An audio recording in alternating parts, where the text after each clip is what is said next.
ভাইরে ভাই, আজকে এটা কি রান্না করলাম! নিজে তো পাগল হয়েই গেছি, আর পুরো ফ্যামিলি খেয়েও পাগল। আর তোমাদেরও পাগল করতে কিন্তু চলে আসছি। এমন রান্না করেছি, ফ্যামিলি শুদ্ধ সবাই পাগল হয়ে গেছে, তোমরা শুধু বাকি আছো। তো তোমরা কেন বাকি থাকবা? চলো তোমাদেরকেও আজকে পাগল করে ছাড়বো। নমস্কার বন্ধুরা, জিতুস মম কিচেনে তোমাদের আবারও স্বাগতম। তো চলো ডিমের রেসিপি শুরু করে দিই। তো প্রথমে কড়াইতে তেল দিয়ে দিয়েছি, আর তার মধ্যে দিয়ে দিলাম গোটা এলাচ এবং দারুচিনি। আর দিয়ে দেবো 2টা তেজপাতা। তেজপাতাটা আমি কিন্তু একটু ছিঁড়ে দিয়েছি, তাহলে কিন্তু সেন্টটা ভালো আসে, তো ছিঁড়ে তোমরাও দিয়ে দিবে। তো তারপরে কিন্তু আমি মশলাটা অ্যাড করে দিচ্ছি। ভাই তুমি তো ভালো মতোই জানো তোমরা যে আমার বাটা ঘষা করতে খুব কষ্ট হয়, একান্ত দরকার ছাড়া আমি বাটা ঘষা করি না, ব্লেন্ডারেই মশলা করে নিয়েছি।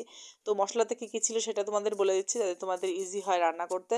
এখানে কিন্তু আদা, পেঁয়াজ, রসুন, জিরা, ঝাল মোটামুটি সব কিছু দিয়ে দিয়েছি।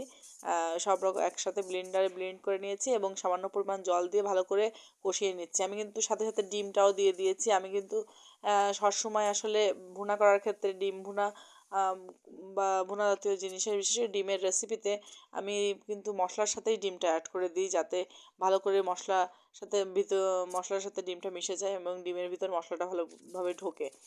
তো দেখো ভালো করে কষিয়ে ডিমে আমি কিন্তু 1 কাপ দুধ দিয়ে দিলাম এবং সমপরিমাণ 1 কাপ জল দিয়ে দিলাম। মানে জলটা দিয়ে দিলাম যে একেবারে শুধুমাত্র দুধ দিয়ে রানবো না, ওটা যাতে টেনে একটা পর্যাপ্ত জায়গা থাকে এই জন্য। তো দেখো এই ফাঁকে আমার ঠাকুরকে তোমাদের একটু দর্শন করিয়ে দিই। তো ঠাকুরকে দর্শন করিয়ে দিলাম একটু, আর বাইরের পরিবেশটাও একটু দেখিয়ে দিলাম। দেখো আজকে কিন্তু বেশ রোদ ছিল। তো চলে এসেছি আবার রান্নাঘরে। এসে দেখো ফুটে উঠেছে এদিকে ভালো মতোই ডিমটা। আর একটু জাল করে নিব। আমি কিন্তু একেবারে গায়ে রাখবো এটা। এখানে এই পর্যায়ে কিন্তু আমি সামান্য পরিমাণ চিনি অ্যাড করে দিচ্ছি। এটা যেহেতু এই ডিমটা কিন্তু একটু মিষ্টি স্বাদের হবে, তো আমি কিন্তু চিনি অ্যাড করে দিলাম। তো চিনি অ্যাড করে দিয়ে এই পর্যায়ে তোমরা একটু চেক করে নিবা যে লবণটা ঠিক আছে কিনা। যদি লবণটার প্রয়োজন থাকে তাহলে একটু লবণ অ্যাড করে দিবা। লবণ অ্যাড করে দিয়ে এই যে আর একটু জাল করে নিয়ে এই যে আমার মতো একেবারে শুকনো শুকনো করে নিবা। তো এই পর্যায়ে কিন্তু আমি একেবারে নামিয়ে নিলাম। নামিয়ে কেমন লাগছে তোমাদের ফুল দেখাচ্ছি যে কত সুন্দর দেখাচ্ছে।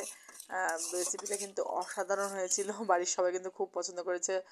দেখো দেখেই কিন্তু জিভে জল এসে যাওয়ার মতো একটা রেসিপি। তো তোমরা সবাই ট্রাই করবা, আশা করি ভালো লাগবে।